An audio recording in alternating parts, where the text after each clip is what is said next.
Bienvenue dans cette nouvelle vidéo de Lexical Info. Soutien des Maliens aux autorités de la transition face à la pression de la SEDIO, des manifestations annoncées à Bamako les 10, 11 et 12 de ce mois. N'oubliez pas de vous abonner juste en bas de cette vidéo à Lexical Info de concert, avec les partisans du shérif de Nioro et plusieurs autres mouvements, les membres de Yerewolo debout sur les remparts se veulent, cette fois-ci, une manifestation historique sur le boulevard de l'Indépendance de Bamako.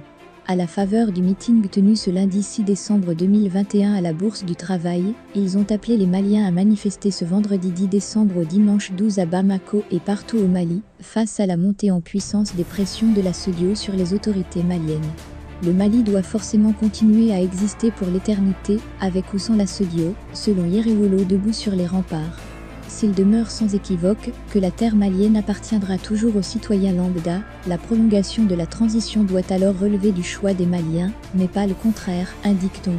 Venus en nombre important à la Bourse du Travail, les militants et sympathisants de ce mouvement anti-politique française au Mali ne cessaient de clamer la prolongation de la durée de la transition. Ils se disent d'ailleurs opposés à toute décision qui va être imposée aux autorités maliennes par les chefs d'État de la SEDIO, à l'issue de leur rencontre du dimanche prochain à Accra, au Ghana. Pour soutenir cette prolongation, Yerewolo debout sur les remparts est en synergie avec plus d'une dizaine de mouvements associatifs. Courant le meeting du lundi, les militants et différents partisans du shérif scandaient « À bas la SEDIO et la France, vive le peuple malien, vive la coopération entre le Mali et la Russie ».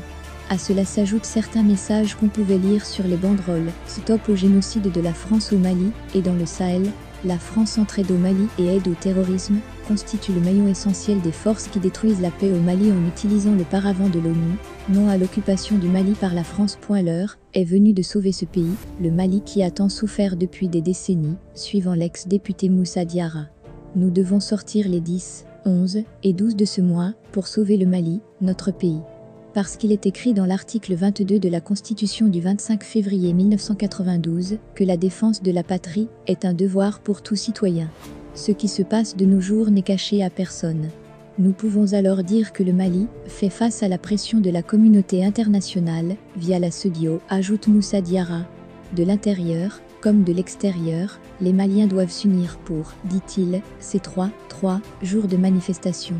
De son côté, Adama Ben Diarra d'Ibn le Cerveau estime que le peuple malien a compris toutes les combines qui se passent sur son territoire. Parlant de l'abominable attaque meurtrière qu'a eu lieu à Bandiagara, il explique « Nous sentons la souffrance que vivent nos parents, qui se trouvent à Chongo et Bandiagara, parce que nous mesurons le sens et la signification de la devise du Mali. Un peuple, un but, une foi. On ne va jamais vous laisser tomber, y compris les citoyens d'autres localités du pays. » Quant à la désobéissance qui vient d'être décrétée à Bandiagara contre le pays, le membre du CNT précise que les gens ne doivent pas se tromper d'ennemis. Adama Ben dénonce que la même France ayant imposé cette guerre au Mali est aussi en train de manipuler la SEDIO et certains politiques du pays.